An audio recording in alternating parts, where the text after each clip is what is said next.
This is Latter-day Presentations, where we discuss topics and issues of faith for Latter-day Saints.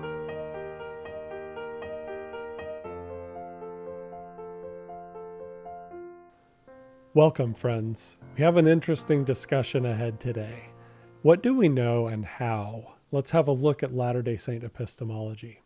And let's begin with some statements that we commonly use to say that something is false.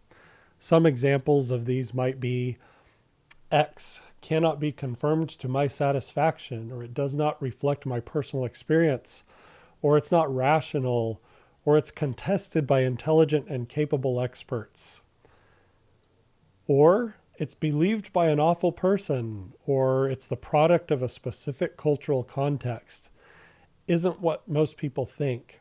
Any number of these statements are ones that we commonly use to say that something is false, but they don't mean that something is false, right?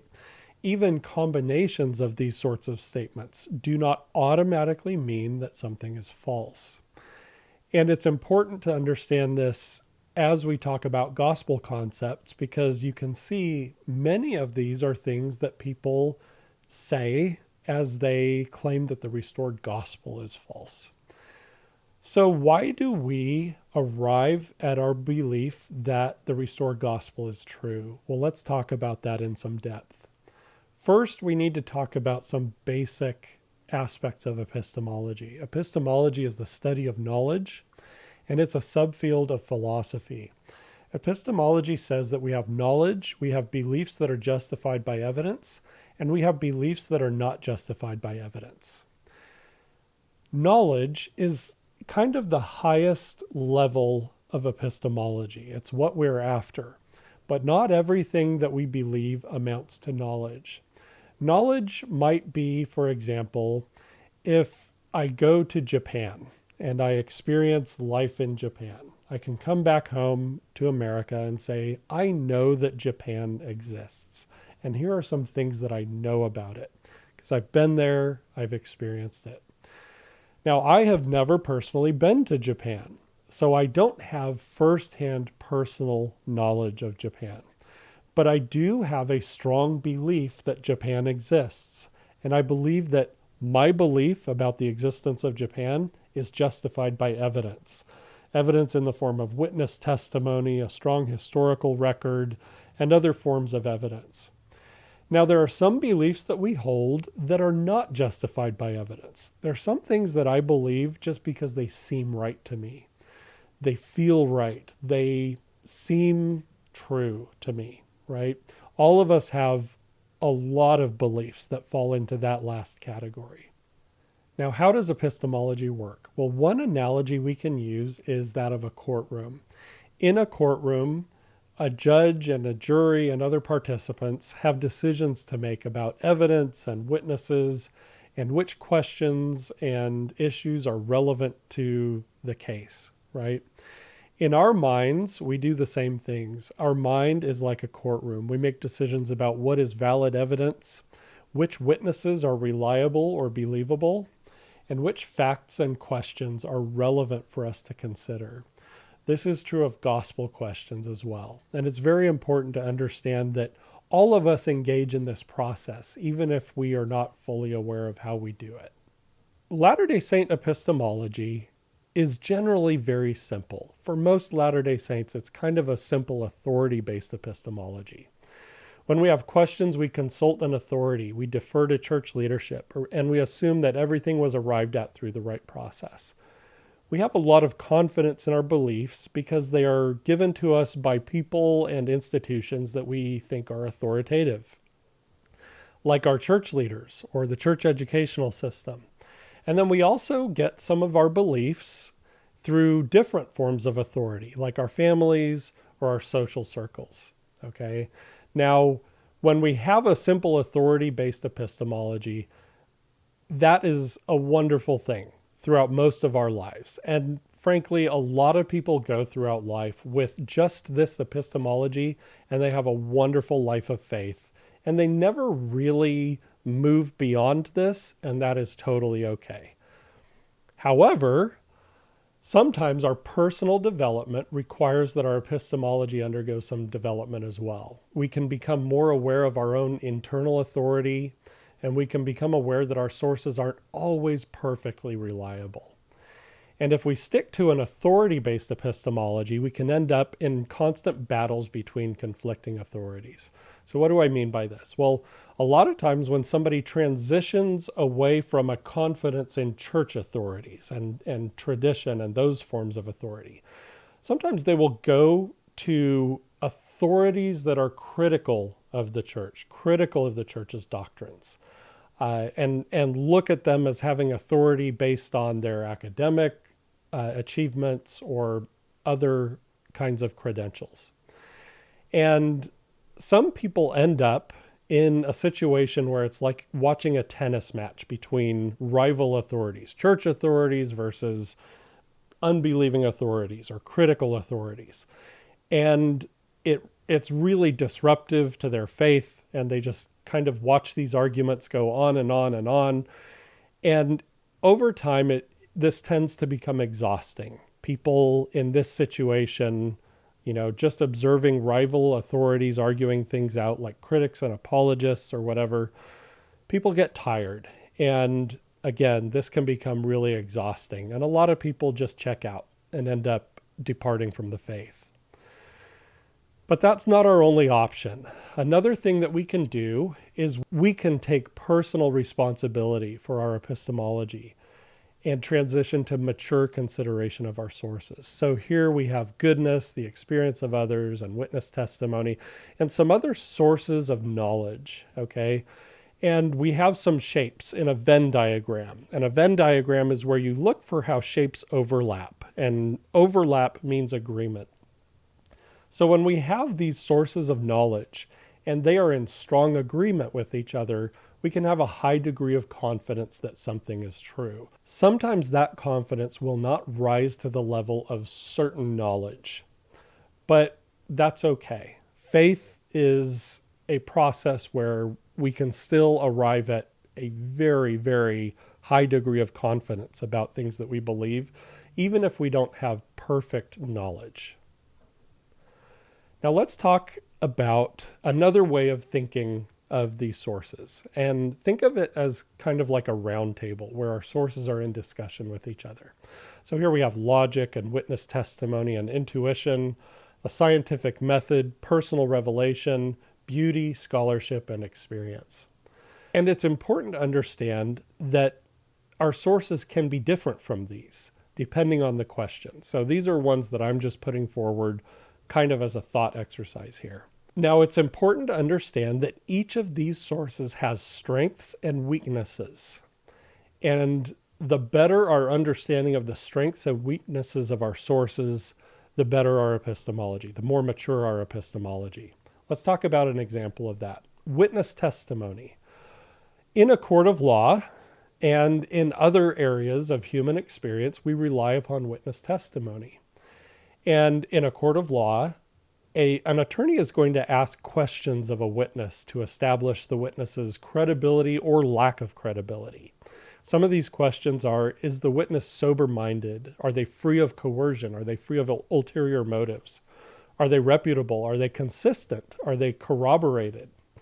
Are they speaking against their own self-interest? All of these questions have implications toward the credibility of someone's witness testimony. Let's talk about personal revelation. Is my or someone else's revelation the product of living the gospel? Is it consistent with other sources? Is it aligned with doctrine? Is it discerned well? And I'll pause here and say discernment is a very important spiritual discipline. Discerning real revelation from maybe just our own thoughts and feelings. That's a lifelong effort to learn that discipline of discernment. And another question to ask is that personal revelation corroborated? Sometimes our revelation can be corroborated by other people, and that, again, increases our confidence that it's real. So let's look at a very simple question. What is the boiling temperature of water? Well, which sources of knowledge would I invite to my epistemic table? right? As I'm considering the answer to this question. I don't really need to employ logic. As I think about the boiling temperature of water, that's not going to be the product of a bunch of statements of deductive reasoning. This and therefore that and therefore that. That's not the process I'm going to employ here. I don't need witness testimony or intuition. I don't need personal revelation. And beauty doesn't really factor here. And scholarship and experience, they're not really relevant. What's really relevant here is the scientific method. To determine the boiling point of water, I just need to use a scientific instrument. It's called a thermometer. And I will measure the boiling temperature of water. And if other people use that same scientific instrument, they will see the same results. This is a very simple question, right? That employs one source of knowledge. Now, there are some others where we have to make different kinds of judgment calls, though. Here's a gospel question. Did miracles happen in the Kirtland Temple? Well, if I'm going to arrive at an answer for this, it's not going to be, again, the product of logic, right? This, therefore that, therefore that. That's not going to give me an answer to this question. Now, witness testimony is a very, very important source as I consider this question. I'm going to look at witness testimony from people who were there in the Kirtland Temple at the time of its dedication and the period of time surrounding that. Intuition, maybe, maybe not. I'm just going to play a little bit conservative here and say, no, it's not going to be a factor in my consideration. Now, you might make a different choice, though. The scientific method, no, I can't conduct a replicable experiment that determines whether miracles happened in the Kirtland Temple. Personal revelation, sure. God can absolutely reveal to me the veracity of these historical accounts of miracles in the Kirtland Temple. Beauty, some people might think of beauty as a contributing voice in this discussion. I'm not going to, but you might make a different choice. Scholarship, yes. Scholarship can actually help us to understand the quality of different accounts of witness testimony. It's not going to give us a conclusion with any finality on this question, but it can definitely help us to improve our thinking about it. And the final source at our table here for this question is experience. Experience is probably the most important voice at the table. Why do I say that? Well, if my personal experience of temple worship in the present day involves miracles, and the experiences of people around me, sober-minded, credible witnesses, also involves miracles, then obviously I'm going to be inclined to accept the reality that miracles were a part of the events surrounding the Kirtland Temple. So this is a very useful question. Are miracles a part of our present day temple experience? And by the way, the answer to that question, for me at least, is absolutely yes. Let's look at another example. Is church good for my personal well-being? Well, logic is actually useful here. I can say things that contribute to human connection are good for my personal well-being. And church contributes to human connection. Therefore, church is good for my personal well-being. That's a logical sequence that I just did. Witness testimony. Do other people experience church in ways that they experience increased well-being as a result? And if the answer is yes, then I can conclude that it might be good for me. I might be inclined to believe that it's good for me as well. Intuition, absolutely. Intuition is very valuable here. And, do I feel better deep inside as a result of my church participation in ways that maybe I can't even really quantify or that are kind of hard to express? Those are intuition. The scientific method is not going to be useful for this question, but personal revelation will be. If God tells me that church is good for me, then absolutely, church is good for my well-being. Beauty, that's an interesting one. If I'm a person who benefits from beautiful things, beautiful music, beautiful surroundings, beautiful souls, beautiful teachings, and church is a source of all of that, then yeah, church is contributing to my well-being. Scholarship can also be useful. Social science studies about people who are participating in church and have an inner conversion to the gospel. Do they experience greater well-being as a result of that? And scholars can actually conduct surveys and do research that helps to establish good answers to those questions. And finally, personal experience. Personal experience is probably the most valuable source here, because my own experience, I can look back over time and say, times where I've really been involved in church and really dedicated myself to the gospel. Have I been better off than times where I've been slacking off or not attending church for whatever reason? So again, this is kind of a reverse group from what we saw with that scientific question of the boiling temperature of water. Depending on our question, we're going to invite different sources to participate at our epistemic table to help us determine what's true. Now, as we look at our sources, it's important to set accurate expectations for our process of epistemology, and that means becoming aware of our paradigms, our lenses for viewing the world. All of us are biased. All of us have a worldview. All of us speak from our life experiences and our lack of experience. And all of us have a culture.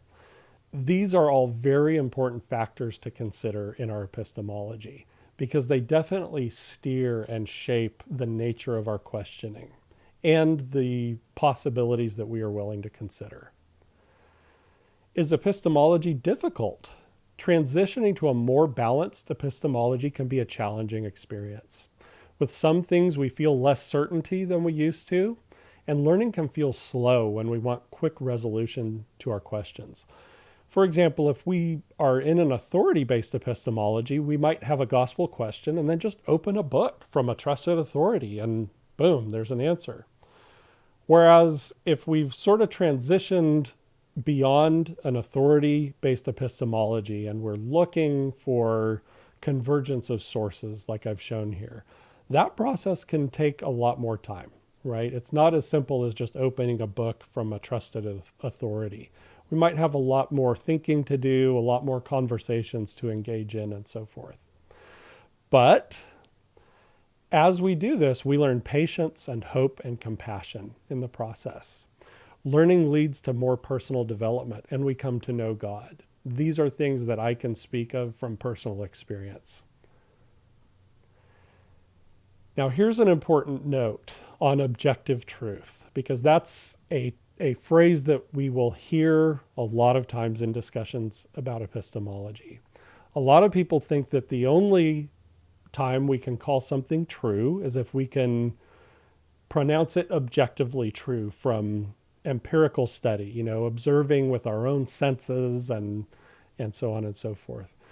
That is not true. There are a lot of things that we experience in life that are true that we do not arrive at through reason and observation and experience and those kinds of things. So objective truth is truth that does not change depending on our individual feelings. The boiling point of water is an objective question. If people use the same instruments and apply the same process, they will all come to the same conclusion. It's 212 degrees Fahrenheit. Which brand of bottled water tastes best, however, is a subjective judgment. People will come to their own differing conclusions. And objective truth does not change based on my ability to measure it or based upon my individual desires. If I can't verify the boiling point of water because I lack a scientific instrument, in this case a thermometer, to measure it, it is still an objective fact that water boils at 212 degrees Fahrenheit. Some people think that something is objectively true only if everybody has the same resources to measure and observe it, and that's not true. A lot of things are objectively true even if I don't have the ability to perceive the truth of that thing. Now let's talk about historical events as questions of objective truth. Historical events are questions of objective truth. Things either happened or they did not. But the tools that we use to answer questions of historical truth, which are called historiography, Those are very subjective. Historians make all kinds of subjective choices as they craft narratives of history. What is most likely? Is this source trustworthy? Is this a line of inquiry worth investigating? Some historical narratives are objectively verifiable and others are not. Here's a quote from N.T. Wright. He's a biblical scholar and he has some really interesting discussions of objectivity in our study of history. He says, history finds itself stuck between the two poles. Is it a sort of objective knowledge, or is it all really subjective? Or is this a false dichotomy? What sort of knowledge do we have of historical events? On the one hand, historical knowledge is subject to the same caveats as all knowledge in general. It is possible to be mistaken.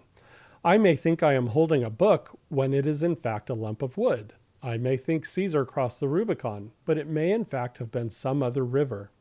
I may think that Paul founded the church in Philippi, but it is conceivable that someone else got there first. When, therefore, people talk anxiously about whether there is real proof for this or that historical event, usually concluding that there is not, the chances are that they are at least dangerously near the edge of the positivist trap, the false either-or of full certainty versus mere unsubstantiated opinion. The evidence for Caesar's crossing the Rubicon is ultimately of the same order as the evidence that what I am holding is a book. Very similar verification procedures, in fact, apply to both propositions. Neither is absolutely certain. Neither is so uncertain as to be useless. If we do not recognize this fundamental similarity, we may find ourselves ignoring Cartesian doubt in everyday life and embracing it uncritically for more serious issues. In the New Testament field, some critics have made a great song and dance about the fact that the details of Jesus' life or the fact of his resurrection cannot be proved scientifically. Philosophical rigor should compel them to admit that the same problem pertains to the vast range of ordinary human knowledge, including the implicit claim that knowledge requires empirical verification. So this is a really dense quote from N.T. Wright talking about kind of the false dichotomy in historiography of objective versus subjective truth. Now here is a quote from Friedrich Nietzsche, and you might be shocked to see me quoting an ardent atheist philosopher. But he has some really, really useful insights when he talks about philosophy. And when we are doing epistemology, make no mistake, when we are doing epistemology, we are philosophers. Okay? All of us are philosophers. So here are some of his quotes from Beyond Good and Evil. He says, the greater part of the conscious thinking of a philosopher, and now pause, when I say philosopher, that's me and you and everybody else doing epistemology, is secretly influenced by his instincts and forced into definite channels. Philosophers all pose as if their real opinions had been discovered and attained through the self-evolving of a cold, pure, divinely indifferent dialectic, in contrast to all sorts of mystics who, fairer and foolisher, talk of inspiration. Whereas, in fact, a prejudiced proposition, idea, or suggestion, which is generally their heart's desire, abstracted and refined, is defended by them with arguments sought out after the event. It has gradually become clear to me what every great philosophy up till now has consisted of, namely the confession of its originator and a species of involuntary and unconscious autobiography. In the philosopher, on the contrary, there is absolutely nothing impersonal, and above all, his morality furnishes a decided and decisive testimony as to who he is. That is to say, in what order the deepest impulses of his nature stand to each other. Now, following up on what Nietzsche said, and this is very important, he said, when we make decisions in epistemology, those decisions we often think are the product of rational processes in our minds. But he's saying really what we're doing is we are expressing our own deepest instincts and desires and using reason in service of those instincts and desires. Now, this is something that a lot of social scientists and neuroscientists and other commentators are starting to talk more about. Here we have a picture of a guy riding an elephant, and you can see he's pointing the elephant in a certain direction. And he thinks that he's in control here. But an elephant is going to do whatever it's going to do. Regardless of how you point and scream and kick, the elephant is going to go where it's going to go at the speed it wants to go, right? The metaphor here is the elephant is our subconscious. It's aspects of our mind and heart that we are not fully aware of, that are shaped by our life experiences, our culture, and other factors. And those things actually steer our mind, not the other way around. So if we have experienced, and I've put forward some experiences here to show how this works. Some possible life experiences that shape our intuitions, these subconscious aspects of our experience and our perceptions. One of these might be unfair distribution of candy in primary. What do I mean by that? Let's say you go to primary in church as a child, and other classes get lots of candy, and your class never gets candy. You might come to develop a very sharp sense of what is fair and unfair. And that will shape your thinking throughout your life, unless you are able to really kind of go back into childhood and reprocess your experiences in a little more healthy way. School recess exclusion. So let's say you're at school and you go out at recess and all the kids are playing and you get excluded from some groups because you're not as athletic or whatever. These are more experiences that will shape your perception of how the world works and what is fair and what is unfair. And again, if you haven't processed these things, you will carry them into adulthood. And even without being aware of them, you will be shaped by these experiences. Team success. Let's say you are the captain of several sports teams and you know what it's like to lead a team and defeat other teams. You know what team cohesion is, and you know how important these kinds of things are for success as a team. If you are not aware of this experience, you might go throughout life thinking of your relationships in that team context. You might think of your church experience in that team context. And you might think of people who struggle at church in this or that way as being disloyal to the team, and so forth. Persecution or mocking. If you have grown up experiencing persecution or mocking, you've been bullied or those kinds of things. Again, those are going to shape your thinking. And you might actually react to some situations as if they are situations of persecution, even though they may not be, right? Because these kinds of responses come from our subconscious, our life experiences that we haven't really fully processed. And our culture stories. So in every culture, there are stories that shape our intuitions, our ways of thinking and feeling about the world, right? In American culture, Disney stories are incredibly important. And let's use Frozen as an example. If you grew up watching Frozen and you see this story of a girl who was kind of constricted and confined by her parents and grew up frustrated and lonely as a result of the decisions and fears of her parents, you might actually internalize some of those messages about how the world works and how parents work and what childhood should be like and how our life experiences should go. And you might bring those kinds of messages into your life experiences later on, and they might affect your relationship with the church, your marriage and your relationships at work and other places, your sense of what it means to be happy or fulfilled, right? Another example is revenge flicks. For men, a lot of times we like movies where somebody gets the bad guys and gives them what's coming to them, gets revenge for something bad that they've done. It's kind of a theme in a lot of Western movies, right? I happen to love those kinds of movies. But Again, these kinds of things shape our intuitions, our ways of dealing with the world that we're not fully aware of.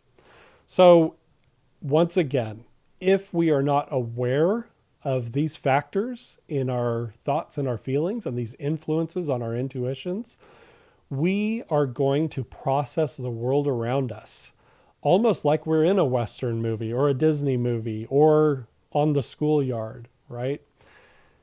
The way to actually take control of the elephant is to go through the process of becoming self-aware, becoming aware of our tendencies, not pronouncing them good or bad, but just becoming aware of them. And that's mindfulness.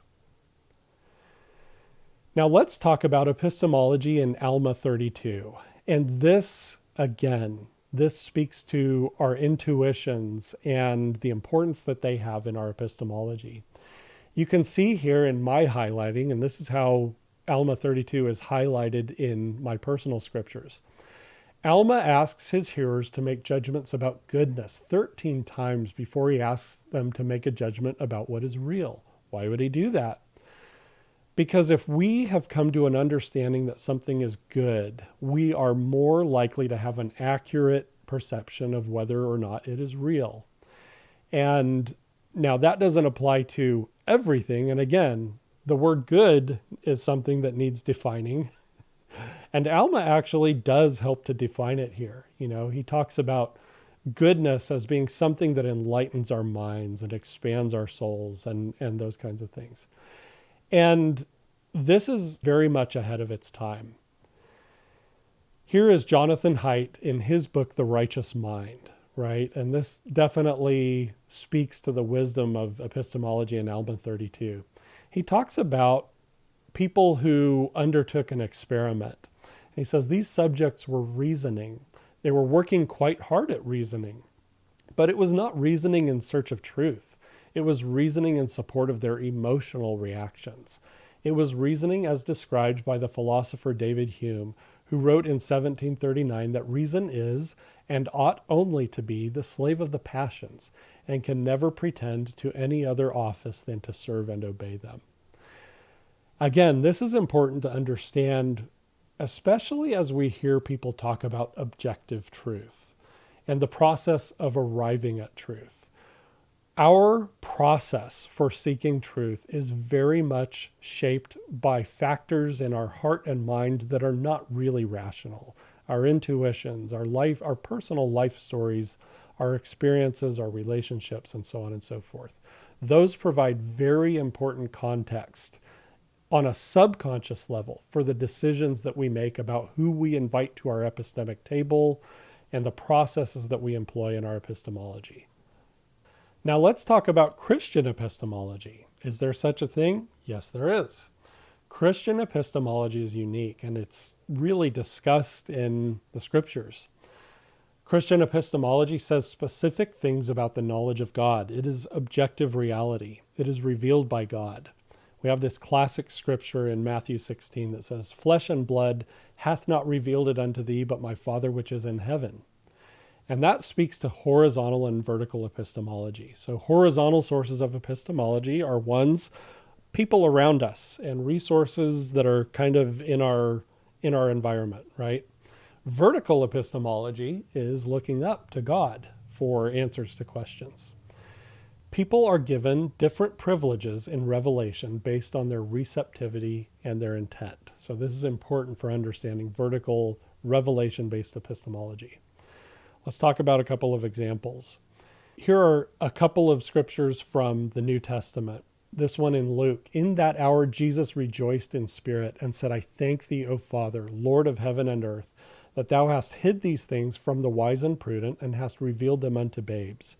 Even so, Father, for it seemed good in thy sight." Here Jesus is teaching that God is revealing the truth, the reality of Jesus' mission to simple people. That's what he means when he refers to babes here, babies, right? People who are really simple, not the elites and the sophisticated in society. And here's an important teaching from Paul. He says, "And if our gospel is veiled, it is veiled to those who are perishing, in which case the God of this world has blinded the minds of the unbelievers in order to stop them from seeing the light of the gospel of the glory of Christ, who is in the image of God. Paul is saying here that God actively veils people's minds from the truth. And he does that for their own good. They might not be able to process the truth in a healthy way. They might do it in ways that actually lead to self-destructive behaviors or self-destructive responses. Revelation has a human and a cultural dimension. Sometimes truth is revealed with perfect clarity, exactly as it is. But sometimes even objective truth is represented to us in stories, poetry, allegories, and other forms that will make sense to us in our paradigms. And we have an example of this in Jacob 5, the allegory of the olive tree. The allegory of the olive tree is not a statement of a bunch of historical events. It's an allegory of a master of a vineyard and his servants and how they interact with these plants in the vineyard. And these are not something that happened in real life. They're teaching tools. This is a story that is used to teach us some objective realities about how God works in the world. But since our minds are very finite and not able to take in a lot of those realities, we are taught in an allegory. And it's a very, very effective teaching tool that we see in Scripture. So any steelman investigation of the gospel will involve revelation. What do I mean by steelman? Well, a straw man is kind of a weak representation of an idea or a collection of ideas. A steelman is the best possible representation of a concept or group of concepts. And that's what we want to do in our gospel study, in our questions about what is true. We want to look and try to find the steelman of any gospel principle, any gospel concept. Now, how do we do that? Well, here's a diagram. And it looks kind of complicated, but I'll sort of talk us through it here. We begin with, I have a question, and that question might be a question about doctrine, it might be a question about policy, or any number of other things. The first thing to figure out once we have a question is, do I have a strong experiential testimony of God in Christ? Because without that, it's going to be hard to process a lot of things that we will come across in our study, right? And if no, then there are things that I can do to cultivate a testimony of God in Christ, like keeping an open mind and learning to pray, learning to fast, serve people in need, and embrace brokenness. The scriptures teach us we need to have a broken heart and a contrite spirit. These and the other ones in this list are all devotional and soul level practices that kind of improve the quality of our soil to plant seeds of faith and understanding of gospel concepts. Now, if I actually really do have a strong experiential testimony of God in Christ, then I can fast and I can pray. I can do these devotional practices that I know how to do. And then I can categorize the question. What does that mean? Well, what kind of a question am I asking? Is it a question in history? Is it a question about the nature of Scripture? Is it a question in theology, which is the study of God and God's attributes? Is it a question of doctrine? Or is it a question of policy? Each of these categories has unique approaches and unique tools that we employ to arrive at a steelman representation of a concept. So we determine the best epistemic framework. In other words, who are we inviting to the table as we consider this question? In some of these, there's professional expertise, there's scholarship and other forms of expertise that are relevant. So we determine the appropriate professional expertise. And then we gain awareness of our sources' intellectual and spiritual commitments, their worldview, and their school of thought, right? This isn't applicable in every case, but a lot of times, especially when we're reading scholarship, we need to know where our scholars are coming from, because scholars themselves operate with a worldview and with their own kind of priorities and their understanding of things. So we come to understand the various scholarly approaches, and then we read great scholarship and informed charitable commentary, and we consult with informed believers and consider the testimony of witnesses. It's very, very important to understand that going through this really thorough, often lengthy process is not going to cause us to accept every single thing we've ever been taught in church. That is not something that can ever be guaranteed. I personally do not accept every single thing I'm always taught in church, right? I apply some critical thinking as I go throughout my church experiences. But what this will do is it will allow us to arrive at that steel man, the very best possible representation of a gospel concept. Now, here are a couple of more resources that are extremely useful. There's a talk from Elder D. Todd Christofferson that he gave years ago called The Doctrine of Christ. And in that talk, he helps us to differentiate between doctrine and things that are not doctrine. And he talks about how doctrine is arrived at. And it's a very, very good, thorough discussion of this. There's another talk here, and this one from Truman G. Madsen. It's on Latter-day Saint Epistemology. It's called On How We Know. And then I have attached a link here of something that I wrote on Latter-day Saint Epistemology. It's a little more geared toward people who study epistemology and think about it a lot, but it might be useful to you. Anyway, I hope this presentation has been helpful. I hope it gives kind of a basic understanding of some of these decisions that we make in epistemology and the importance of our awareness of epistemology as we engage with gospel concepts. Thank you for joining me. This has been an episode of Latter-day Presentations.